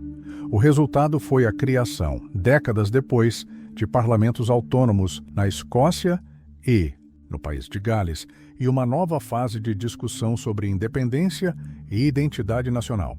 O passado celta, nesse contexto, foi revalorizado como trunfo político, uma forma de afirmar a legitimidade histórica e cultural de povos que nunca haviam aceitado completamente a dominação inglesa. Paralelamente, estudiosos e arqueólogos continuaram a descobrir vestígios da presença celta na ilha. Sítios arqueológicos, artefatos ritualísticos, moedas antigas e fragmentos linguísticos reforçaram a ideia de que os celtas haviam sido muito mais do que um povo derrotado. Eles haviam sido construtores de uma civilização complexa, espiritualizada e profundamente ligada à terra. A reconstrução dessa narrativa histórica ofereceu ao público uma nova lente para entender o passado da Inglaterra. Uma lente que não colocava os normandos como únicos protagonistas, mas como parte de um mosaico muito mais amplo. Na virada do milênio, a própria monarquia britânica passou por mudanças, ainda profundamente marcada pelos rituais normandos e pela tradição aristocrática. A Casa de Windsor teve que lidar com críticas crescentes quanto à sua representatividade e papel na sociedade moderna. Em meio a escândalos, debates sobre relevância institucional e uma sociedade cada vez mais plural, cresceu a pressão por uma monarquia mais inclusiva e sensível às diferentes culturas que compõem o Reino Unido. Mais do que nunca, tornou-se necessário reconhecer que a identidade inglesa não era uma linha reta, mas sim uma teia de influências, memórias e contradições.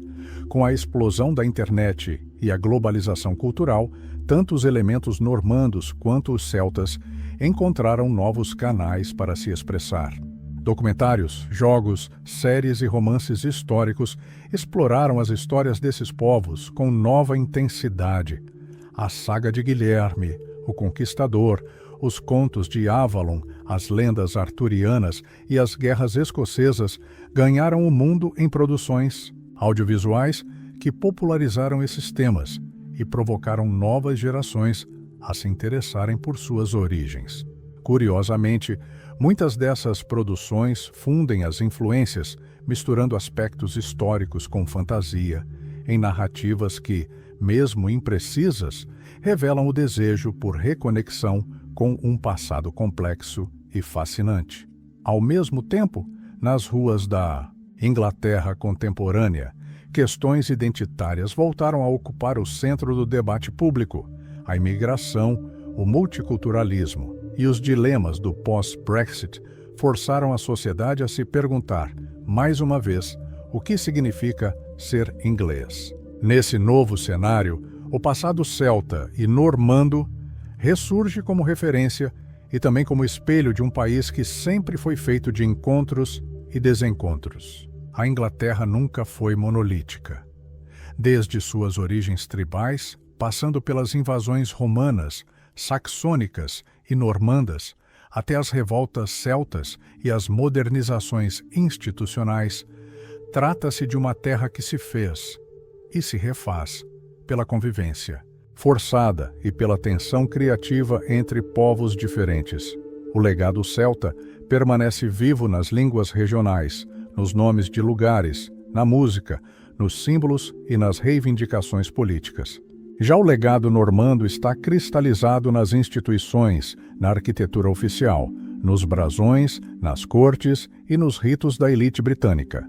Juntos, esses dois elementos contam a história de uma ilha que sempre foi muito mais diversa e disputada do que sugerem os retratos oficiais.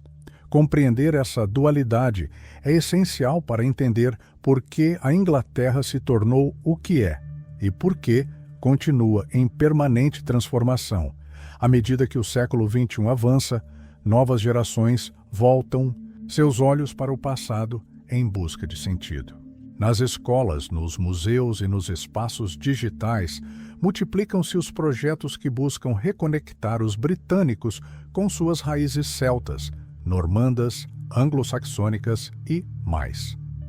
A história nacional deixa de ser uma narrativa unilateral para se tornar uma constelação de vozes e experiências, e assim, aquilo que por muito tempo foi ocultado ou romantizado, começa a ser encarado com mais lucidez e profundidade.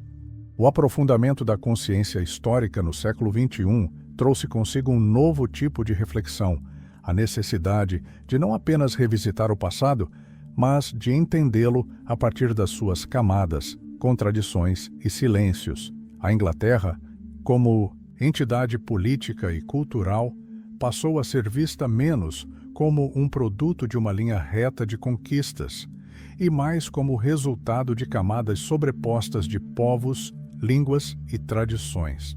E, dentro dessa revisão, os celtas e normandos ocupam posições centrais. Durante séculos, a historiografia inglesa promoveu uma narrativa linear e centralizadora, na qual a conquista normanda era tratada como ponto de partida da Inglaterra moderna, o momento em que o caos das tribos foi superado pela ordem e pela civilização. Mas essa visão, cada vez mais contestada, desconsiderava a sofisticação das culturas anteriores, especialmente a celta, cujos traços não foram apagados, mas sim absorvidos e transformados, permanecendo sob a superfície da cultura dominante. Esse resgate está em curso tanto no meio acadêmico quanto no ambiente cultural popular. Nas escolas, currículos vêm sendo reformulados para incluir uma abordagem mais diversa da história britânica. O foco exclusivo nos reis normandos, nos parlamentos ingleses e nas guerras continentais começou a dividir espaço com o estudo das tribos bretãs, dos bardos galeses, das lendas escocesas e das resistências irlandesas. Entender que a Inglaterra se formou não apenas por conquistas, mas também por assimilação, resistência e miscigenação, se tornou um objetivo pedagógico e político. O velho mito da pureza anglo-normanda cede espaço para uma percepção mais honesta de um passado multicultural. Essa mudança também é perceptível nos museus e exposições históricas. Instituições como o British Museum, o Museum of London e diversos centros regionais têm ampliado suas coleções e narrativas para incorporar artefatos celtas, peças do período pré-romano e relatos da vida cotidiana das comunidades que existiam antes e depois da chegada dos normandos. Em vez de apresentar os normandos como civilizadores, Muitas mostras atuais os contextualizam como mais um entre diversos povos que invadiram, colonizaram e deixaram marcas na complexa tapeçaria que é a história da Inglaterra. A linguagem também se tornou um campo de redescoberta. Muitos termos comuns em inglês moderno possuem raízes normandas, sobretudo na esfera jurídica, militar e administrativa, enquanto outros termos, particularmente nomes de lugares e elementos naturais, têm origens celtas. Essa convivência lexical revela como, mesmo após séculos de dominação normanda, os ecos da língua celta sobreviveram na fala cotidiana, às vezes, sem que os falantes se dessem conta. E não apenas sobreviveram, mas ajudaram a dar forma ao que hoje é considerado tipicamente inglês. Em paralelo, a cultura pop segue resgatando e reinventando esses legados. Filmes como Coração Valente, séries como The Last Kingdom ou Britânia, romances históricos, quadrinhos, músicas e até jogos eletrônicos mergulham no passado da Grã-Bretanha com diferentes graus de precisão, mas sempre com um apelo poderoso, o fascínio por uma terra moldada por batalhas épicas, clãs resistentes e linhagens reais entrelaçadas por sangue, traições e conquistas. Essas produções influenciam a percepção coletiva, tornando o público mais consciente da pluralidade das origens inglesas. Nas universidades, o debate sobre identidade nacional se intensificou especialmente após o referendo do Brexit. O sentimento de separação da União Europeia fez com que muitos ingleses repensassem o que significa ser parte de uma ilha, de uma nação e de uma cultura. Parte da população se voltou a um discurso de tradição, frequentemente evocando imagens idealizadas da monarquia normanda, dos cavaleiros medievais, da Inglaterra rural. Outra parte, porém, passou a resgatar as identidades mais antigas, propondo uma reconexão com os valores comunitários, ecológicos e espirituais atribuídos aos povos celtas. Esse resgate se manifesta, por exemplo, no crescente interesse pelo druidismo moderno, um movimento espiritual que se inspira em práticas e cosmovisões celtas, reinterpretadas à luz da contemporaneidade.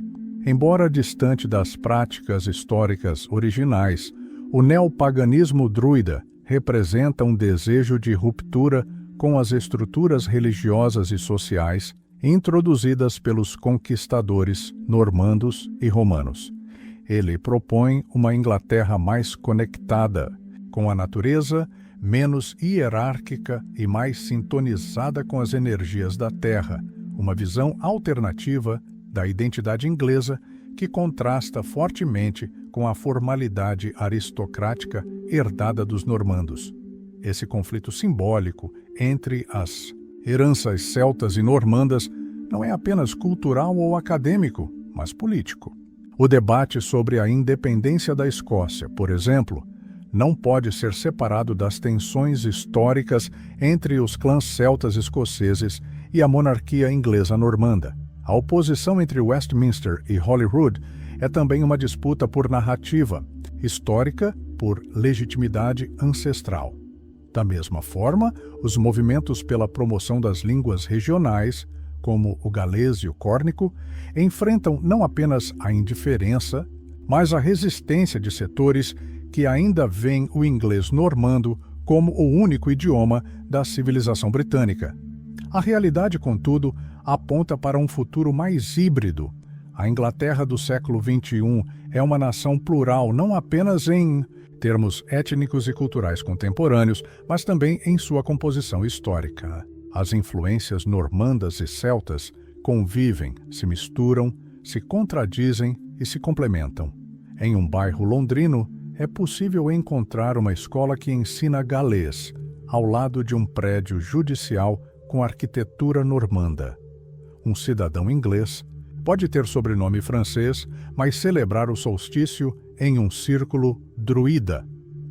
Essa é a Inglaterra real, contraditória, sincrética, viva. Além disso, a própria percepção do que é inglês está sendo reformulada por imigrantes e descendentes de imigrantes que agora integram a sociedade britânica. Ao entrarem em contato com as histórias celtas e normandas, esses novos ingleses também encontram pontos de identificação: a resistência dos bretões contra invasores, a adaptação dos normandos a uma nova terra, as lutas por reconhecimento e identidade.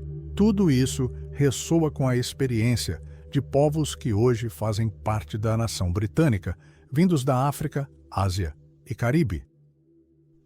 Nesse sentido, a herança celta e normanda não pertence apenas aos brancos anglo-saxões de origem tradicional, mas a todos que vivem e constroem o presente da Inglaterra. O passado, quando bem compreendido, não serve para excluir, mas para integrar. Ele mostra que a Inglaterra nunca foi homogênea e que sua força está justamente em sua capacidade de absorver, transformar e coexistir com diferentes influências. Esse processo de amadurecimento histórico é fundamental para lidar com os desafios contemporâneos. Uma sociedade que reconhece suas raízes diversas tem mais chance de ser justa, tolerante e inovadora. Uma Inglaterra que valoriza tanto as conquistas administrativas dos normandos quanto a espiritualidade dos celtas tem mais ferramentas para criar um futuro inclusivo. E, ao olhar para trás com honestidade, pode construir uma identidade nacional mais sólida, não baseada em mitos de pureza ou superioridade, mas em uma rica tapeçaria de encontros, conflitos e reconstruções. Assim, os celtas e os normandos não são apenas figuras distantes da Idade Média. Eles continuam vivos, moldando discursos, símbolos, práticas e disputas que fazem parte do cotidiano inglês. Eles habitam os nomes das cidades, as leis do parlamento, os contos populares, os feriados, as cerimônias e as memórias de um povo. São os fantasmas fundadores de uma Inglaterra que nunca parou de se transformar e que, ao lembrar-se deles, talvez encontre novas formas de existir. A Inglaterra, ao longo de sua história milenar, foi forjada muito mais por encontros do que por isolamentos. Em sua essência, é um palimpsesto, uma superfície sobre a qual camadas e mais camadas de civilização foram escritas, apagadas, reescritas e reinterpretadas. Ao final dessa jornada histórica que passou pelos traços deixados pelos celtas e os impactos avassaladores dos normandos, é possível compreender que a identidade inglesa não é, e jamais foi, uma entidade rígida ou pura. Ao contrário, ela é uma construção em constante transformação que reúne tanto os fragmentos de antigas tradições orais quanto as estruturas institucionais herdadas de impérios e invasões. Os celtas, com seus clãs descentralizados, línguas vibrantes e forte conexão espiritual com a terra, contribuíram para moldar a base simbólica e cultural da região que hoje conhecemos como Inglaterra. Mesmo diante da dominação romana, mesmo após a pressão das migrações anglo-saxãs, suas tradições persistiram em cantos, mitos e práticas. Quando os normandos chegaram no século XI, encontraram uma terra já profundamente marcada por resistências culturais, marcas essas que não desapareceram sob as estruturas de castelos e catedrais erguidas pelos invasores francos, mas que se enraizaram mais profundamente, camufladas à espera de um novo reconhecimento. Os normandos, por sua vez, trouxeram consigo uma nova visão de poder. Mais do que guerreiros, eram engenheiros sociais. Ao institucionalizar o feudalismo com eficiência militar e jurídica, estabeleceram a base sobre a qual se ergueria a monarquia inglesa, mas nem mesmo eles estavam imunes à necessidade de adaptação. Com o tempo, o francês normando cedeu espaço ao inglês como língua de poder. As tradições locais influenciaram seus costumes, suas relações com a igreja e até sua arquitetura. O conquistador, por mais dominante que fosse, também se transformava no contato com os conquistados. Esse processo de mútua assimilação É fundamental para entender por que os celtas e normandos ainda estão tão presentes na vida britânica. Eles não estão apenas nos livros ou nos nomes de lugares, estão nas estruturas invisíveis da sociedade. As leis, as formas de governo, o uso da terra, os feriados religiosos, os contos populares, a própria noção de autoridade. Tudo isso carrega um pouco de cada povo que passou por essa ilha. Nos dias atuais, a memória desses povos retorna, com força diante dos desafios que a Inglaterra contemporânea enfrenta. O colapso da narrativa imperial, as fraturas internas provocadas pelo Brexit, os conflitos identitários e regionais, tudo isso obriga o país a revisitar sua própria origem. Nesse cenário, os legados celtas e normandos voltam à cena não apenas como curiosidades históricas, mas como pistas para entender como um povo pode sobreviver às mudanças radicais sem perder sua alma. A busca por identidade, por pertencimento e por coesão é cada vez mais visível. Regiões como Cornualha, País de Gales, Escócia e Irlanda do Norte têm fortalecido seus movimentos culturais, linguísticos e políticos, e a Inglaterra, que historicamente se posicionava como o centro unificador do Reino Unido, começa a reconhecer que ela também precisa revisitar suas margens, suas fundações esquecidas. É nesse retorno simbólico às origens que os celtas ganham nova relevância. Eles representam a ancestralidade oculta, a Inglaterra antes da Inglaterra, a voz da terra antes dos tronos. Por outro lado, a herança normanda segue sendo evocada em rituais, estruturas de Estado e até na monarquia, cujas raízes remontam diretamente à dinastia instaurada por Guilherme, o Conquistador. A formalidade cerimonial, o sistema jurídico baseado em precedentes e os próprios símbolos de poder, como as coroas, espadas e brasões, remetem a uma Inglaterra construída sobre fundamentos normandos. Mas agora, mais do que nunca, essa herança é compreendida como parte de um todo maior, e não como ponto de origem exclusivo. A convivência entre essas duas heranças também alimenta a produção cultural. Escritores, cineastas, historiadores e artistas de diversas áreas se voltam para essas camadas do passado com uma sensibilidade renovada. O mito do rei Arthur, por exemplo, ganha interpretações que destacam seu lado celta, mágico e tribal, enquanto personagens como Robin Hood são reinterpretados como figuras de resistência ao autoritarismo normando. Mesmo nos quadrinhos e nos videogames, a disputa entre passado mítico e estruturação feudal é uma constante que revela o quanto esses elementos ainda exercem fascínio e influência. Essa revalorização do passado também alimenta os debates sobre futuro. Em um mundo cada vez mais globalizado, no qual as fronteiras são simultaneamente reforçadas e dissolvidas, pensar em identidade nacional exige mais do que repetir slogans antigos.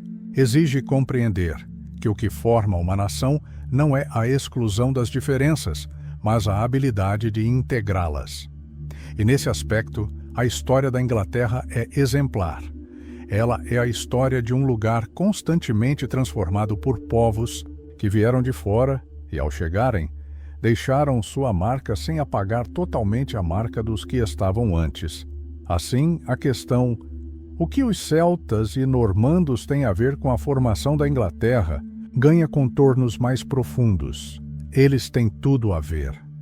São protagonistas de uma epopeia de milênios que ainda não terminou. Cada palavra falada nas ruas, cada estrutura jurídica debatida no parlamento, cada pedra de um castelo ou círculo de pedras num campo distante carrega algo deles. Cada identidade regional, cada sotaque, cada costume peculiar também. E talvez esse seja o maior legado deixado por essas culturas, a noção de que a verdadeira força de um povo está na capacidade de lembrar, reinterpretar e reconstruir. Não como uma volta nostálgica ao passado, mas como um reconhecimento de que a identidade não é algo fixo, mas um processo contínuo. Ao entender e respeitar os ecos dos celtas e normandos, a Inglaterra se permite ser mais do que uma nação. Ela se torna um organismo vivo, múltiplo e em constante diálogo com sua própria memória. O passado, afinal, nunca está morto. Ele vive nas decisões que tomamos, nos símbolos que escolhemos carregar, nas histórias que decidimos contar e naquelas que preferimos esquecer. Ao resgatar os celtas e normandos do esquecimento seletivo, a Inglaterra não apenas faz justiça histórica, mas também se abre para um futuro mais consciente e mais enraizado, um futuro onde o poder não se define apenas pela conquista, mas também pela escuta, pela convivência e pelo reconhecimento mútuo. Esse é o verdadeiro legado. E é por isso que, ao falar sobre a formação da Inglaterra, não podemos esquecer que ela é, acima de tudo, o resultado da convivência entre muitos mundos.